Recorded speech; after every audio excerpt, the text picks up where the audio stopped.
हरी बोलो, हरी हरी बोलो, हरी हरी बोलो जी। कैसे हैं आप सभी? मेरे लाला लाली की 80 मौसम कृपा से आप सब बहुत अच्छे होंगे। आशा करती हूँ आप सभी मेरे लाला लाली की सेवा में मगन मस्त होंगे। तो सुबह सुबह का समय है और मैं मेरे लाला लाली को सुबह जगाने आई हूँ। और देखिए अभी मैं अपने लाला को ये चादर ही उड़ा रही हूँ, लेकिन अब से मैं ब्लैंकेट उड़ाना शुरू कर दूँगी, क्योंकि यहाँ पे लाला के जो रूम में मैं बिल्कुल फ़ैन ऑफ रखती हूँ, दरवाज़ा भी थोड़ा बंद आधा रखती हूँ, तो इस वजह से बहुत ज़्यादा यहाँ पे जो कुछ भी सर्दी वगैरह इतनी नहीं लगती है। तो ये देखिए मेरा प्यारा लाला, उठ जाओ भैया। प्यार से मैं अपने बिहारी लाला को जगा लूँगी और मैं एक बार आवाज़ें दे करके इनको जगा लेती हूँ पहले ही। तो आज का जो हमारा विषय है वो है कि कार्तिक के महीने में हमें लड्डू बाबू की सेवा कैसे करनी चाहिए।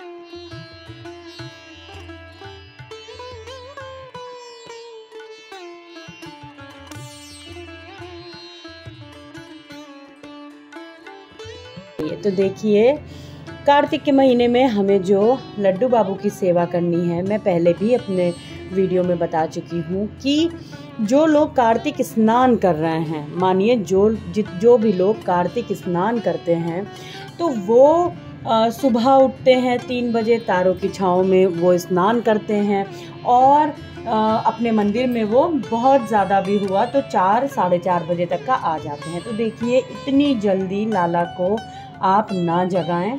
मैं पहले भी आपके साथ शेयर कर चुकी हूँ कि डिपेंड करता है कि आपने क्या रिश्ता लाला लाली के साथ बनाया हुआ है। आपने उनके साथ में पुत्र पुत्री का रिश्ता बनाया हुआ है या आपने उनके साथ प्रभु ठाकुर जी का माता पिता का रिश्ता बनाया हुआ है जी।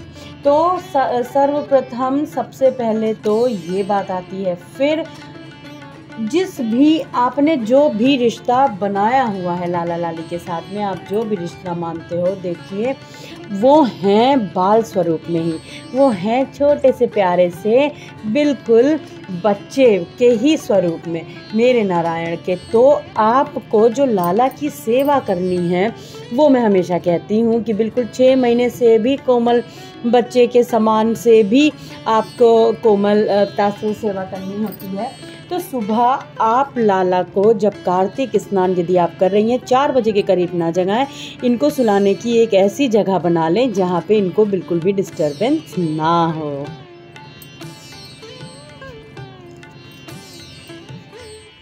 फिर बात आ जाती है लाला को स्नान कराने की। तो जैसा कि मैंने बताया, अगर आप लोग स्नान करते हो तो आप लोगों को जो लाला को स्नान कराना है वो जो उनका निश्चित समय है, आप एक समय निश्चित कर लें। एक जो समय है उसको बना लें कि इतने बजे मुझे लाला को स्नान कराना है, इतने बजे मुझे कि 7 बजे मुझे लाला को जगाना है, 6:30 बजे जगाना है। देखिए आप जब भी लाला को जगाइए आप 6:30 से 7 बजे के बीच में ही जगाइए। बहुत जल्दी जो लोग स्नान करते हैं वो 4 बजे ही, ये नहीं कि लाला को भी जगा करके और उन्होंने स्नान जो है वो शुरू करा दिया। आपको उनको उनके जो समय आपने निर्धारित किया हुआ है उस हिसाब से ही आप उनको सुबह जगाएंगे। मानिए 6:30 बजे अगर आपने समय निर्धारित किया है तो आप 6:30 बजे तक का जगाइए। 7 बजे का समय है, देखिए 6:30 और 7 बजे से ज़्यादा लेट ना हो। तो आपको कुछ इस प्रकार से लाला को सुबह जगाना है और उनको स्नान कराना है। इस चीज़ का बिल्कुल ध्यान रखिएगा कि ऐसा ना हो आप ऐसा करें कि आप स्वयं 4 बजे जग गए तो आपने उनको 5 बजे ही, 4:30 5 बजे ही लाला को स्नान करा दिया। समय निर्धारित कर लें, उसी के हिसाब से आपको लाला को स्नान कराना है। बहुत सारे लोगों का प्रश्न था कि लाला को वो जो सर्दियों के कपड़े हैं कब से पहनाना शुरू करें। तो देखिए ये आपके जो जहां आप रह रहे हो आपके शहर के मौसम के हिसाब से है कि आपके यहाँ पे कैसा मौसम होता है। सर्दी बहुत ज़्यादा होती है तो आप अभी से ही लाला को स्वेटर पहना सकते हो, और यदि सर्दी आपके यहाँ पे नॉर्मल अभी हो रही है, जैसे कि हमारे लखनऊ में टेम्परेचर रात में बहुत ज़्यादा डाउन हो जाता है, लेकिन अगर मैं फ़ैन वगैरह बंद कर देती हूँ, लाला का मेरे जो ये रूम है, जो उनका मंदिर है, वो बिल्कुल ऐसा है कि अगर मैंने डोर वगैरह लगा दिया तो हवा बिल्कुल भी नहीं आती है। तो मैं तो अभी कंबल भी नहीं उड़ा रही थी, लेकिन अब से मैं कंबल उड़ाऊंगी, क्योंकि जो सर्दियां हैं अब कल रात से तो भाई बहुत ज़्यादा मुझे लग रही थी, बढ़ गई थी। और मैंने अपने लाला का जो रूम वगैरह है वो भी अच्छे से इसीलिए मैं बंद कर देती हूँ कि उनके पास बिल्कुल भी कोई हवा वगैरह कुछ भी जाने का सवाल ना हो। और एक प्रश्न और भी है लोगों का कि लाला को गर्म पानी से भी वो नहलाना कब शुरू करें। तो देखिए, ये भी आपके शहर के मौसम के हिसाब से है कि आपके यहाँ पे कितनी सर्दी है। अभी उनको ठंडे पानी से उनका आप नहलाओगे तो काम चल जाएगा, कि गर्म पानी से ही आपको उनको नहलाना है। और आपके घर के जो छोटे छोटे बच्चे हैं उन्होंने किस समय आप मतलब उनको किस पानी से नहला रहे हो जी। अगर आप घर के छोटे बच्चों को भी गर्म पानी से नहलाना आपने शुरू कर दिया है तो फिर आपको मेरे प्यारे लाला लाली को भी गर्म पानी से नहलाना शुरू कर देना है। बिल्कुल जो टेम्परेचर होता है वो नॉर्मल रहे, क्योंकि देखिए मेरा लाला बहुत प्यारा है, छोटा सा मासूम सा है, तो उनकी सेवा भी वैसे ही होनी चाहिए। और देखिए सभी तैयार हो चुके हैं, तो चलिए जल्दी से मैं लाला का श्रृंगार कर लेती हूँ। और यहाँ पे मेरे लाला का जो श्रृंगार है वो भी हो चुका है, सभी का श्रृंगार हो चुका है। बस मैं अब मेरे बिहारी लाला का श्रृंगार कर रही हूँ। तो इस तरीके से कार्तिक के महीने में आपको लाला की लाली की सेवा करनी होती है। देखिए मेरे लाला को सारे ही महीने बहुत प्रिय हैं, सारे ही महीने उनके ही हैं, और मेरे तो सारे महीने, हर हफ्ते, एक एक क्षण सब उन्हीं का है और उनको सब कुछ प्रिय है। तो इस प्रकार से जो मेरे लाला का कार्तिक का महीना होता है, सारे ही महीने जैसे कि मैंने बताया मेरे लाला के ही हैं और सब उनके ही हैं और सभी उनको प्रिय है, लेकिन कार्तिक का महीना उनको बहुत प्रिय है और मेरी लाडो को भी ये महीना अति अति प्रिय है जी। तो इस प्रकार से आपको लाला का सुंदर सा श्रृंगार करना है।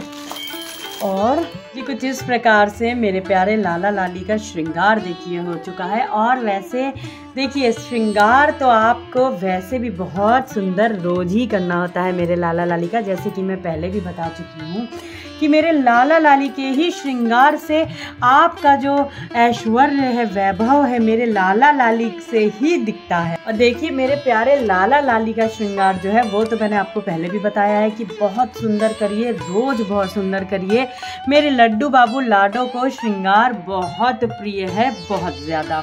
तो जी कुछ इस प्रकार से देखिए मैंने मेरे लाला का जल्दी से सुंदर सा श्रृंगार भी कर दिया है। और कार्तिक के महीने में आपको बहुत सुंदर श्रृंगार लाला का करना होता है। अच्छे से आप श्रृंगार वगैरह करिए। देखिए इस प्रकार से जो दीपक है वो प्रज्वलित हो चुका है और देखिए धूप बत्ती वगैरह जल रही है। अब मैं आपको बताती हूँ, ये जो दो दीपक आप देख रहे हैं, एक दीपक है ये तुलसी माता का और एक जो दीपक है इससे होनी है आरती। आपको मैं बताऊं कि कितने दीपक मैं, तो अखंड दीपक प्रज्वलित हो चुका है। जो दीपक है जो सुबह सर्वप्रथम मैं लाला लाली के स्नान से पहले ही दीप प्रज्वलित कर देती हूँ। धूप बत्ती वगैरह देखिए कुछ इस प्रकार से बहुत ही सुंदर सा एक माहौल हो जाता है। पूरा से दीप प्रज्वलित हो चुका है, धूप बत्ती वगैरह सब मैं लगा चुकी होती हूँ। मेरे लाला लाली को सर्वप्रथम जगाने के बाद, आचमन कराने के बाद में मैं सर्वप्रथम अपनी पूजन शुरू करने से पहले, जो पूजन शुरू ही होती है वो आचमन के बाद आप पुष्प वगैरह सब अर्पण करें और फिर सर्वप्रथम ज्योत प्रज्वलित होती है। अब देखिए जो तुलसी मैया की पूजा है वो मैं कर आ चुकी हूँ, उनके पास ज्योत प्रज्वलित हो चुका है, उनको जल मैं जो है वो अर्पण कर आई हूँ। अब मैं यहाँ पे ये जो दीपक जला रही हूँ, ये दीपक मेरे लाला के पास में भी आप रख सकते हो। ये दीपक तुलसी माँ की लकड़ी का जो होता है, जो मैं आपके साथ पहले भी शेयर कर चुकी हूँ, ये वो दीपक है जी। अब जो लाला की जो आपको दीप प्रज्वलित करना है, ये अति मेरे नारायण का अति प्रिय दीपक है। तुलसी की लकड़ी, जो सूखी लकड़ी का जो मैंने दीपक आपको बनाना बताया है, मेरे प्रीवियस वीडियोस में है, आप चेक भी कर सकते हो। इस प्रकार से आचमन करके ये जो प्रकार से दीप प्रज्वलित हो जाने के बाद थोड़े से मैं इस प्रकार से सफ़ेद तिल डाल लूँगी। तिल का बहुत महत्व है कार्तिक मास में। वैसे तो मेरे नारायण की हर पूजन में तिल का बहुत महत्व होता है। दीप प्रज्वलित कर लिया है मैंने आरती का। चलिए जल्दी से लाला की आरती कर लेते हैं।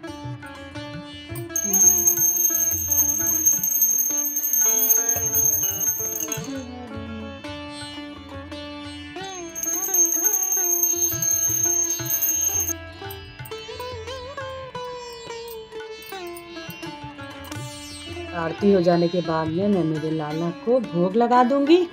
तो चलिए मिलते हैं लाला को भोग लगाने के बाद। हरि बोल के बाद आरती हो जाने पूर्ण हो जाने के बाद भोग लग जाने के बाद अब आपको जो अहम कार्य करना है मेरे लाला लाली के पास में। वैसे आप चाहें तो तुलसी मैया के पास में भी बैठ करके आप जो कार्तिक महात्म्य है वो पढ़ सकते हो लाला को ले जा करके, नहीं तो आप मंदिर में भी आराम से पढ़ सकते हो। तो अब मैं आज मेरा जो अध्याय है वो चौथा अध्याय है। तो चलिए मैं जल्दी से चौथा अध्याय पढ़ लेती हूँ, फिर आपसे मिलती हूँ। हरि बोलो। और जो आपको अध्याय पढ़ना है वो उच्च स्वर में कुछ इस प्रकार से पढ़ना है। कार्तिक मास महात्म्य चौथा अध्याय, चातुर्मास के नियमों का वर्णन। नारद जी बोले, ऐसा कहकर भगवान विष्णु मछली का रूप धारण किया। विंध्याचल पर्वत पर तप कर रहे महर्षि कश्यप की अंजलि में जल में प्रयागराज व बद्री का आश्रम जाने व स्नान करने के समान फल प्राप्त करते हैं। हरि बोलो। राधे राधे। जय जय श्री राधे। तो जी कुछ इस प्रकार से मेरी जो कार्तिक महात्म्य है वो भी मैंने पढ़ लिया है। अब लाला का आरती हो गई, भोग लग गया, जो महात्म्य है वो भी पढ़ लिया। देखिए मैं कार्तिक का स्नान नहीं करती हूँ, इस वजह से मैं पढ़ती सारे नियम, जैसे कि जो सुबह उठने का भी मैं पूरा प्रयास करती हूँ। तो देखिए मैं 3-4 बजे नहीं, लेकिन हाँ फिर भी क्योंकि सर्दियाँ भी थोड़ी बढ़ गई हैं, फिर भी मैं 5 बजे तक का पूरा 4:30-5 भी मुझे कभी कभी बच जाता है। तो इस प्रकार से आपको लड्डू गोपाल की लाडो की जो सेवा अर्चन है वो करना होता है। और लाला की जो आपको मैंने जैसे कि बताया, आपको सुबह बहुत जल्दी, ये नहीं कि 4 बजे ही आप लाला को मत जगाइएगा, उनका एक समय निर्धारित कर लीजिए। फिर बताती हूँ कि 6:30 तक का आप जगा दीजिए, 7 बजे तक का मैक्सिमम टू मैक्सिमम आप जगा दीजिए। तो इस प्रकार से मेरे प्यारे लाला लाली का देखिए श्रृंगार, सुबह की आरती और भोग वगैरह सब लग चुका है। तो ये था मेरा आज का कुछ व्लॉग कि आपको लड्डू गोपाल की सेवा अर्चन जो है वो कार्तिक के महीने में कैसे करना है। और अभी मुझे इनको चंदन भी लगाना है, मैंने चंदन जो है वो अभी नहीं लगाया है। तो चलिए चंदन वगैरह में लगा लेती हूँ। और इस प्रकार से बहुत ही सरलता से आपको भी लाला के पास में पूजन अर्चन करना होता है। हरि बोलो। हरि हरि बोलो। राधे राधे जी।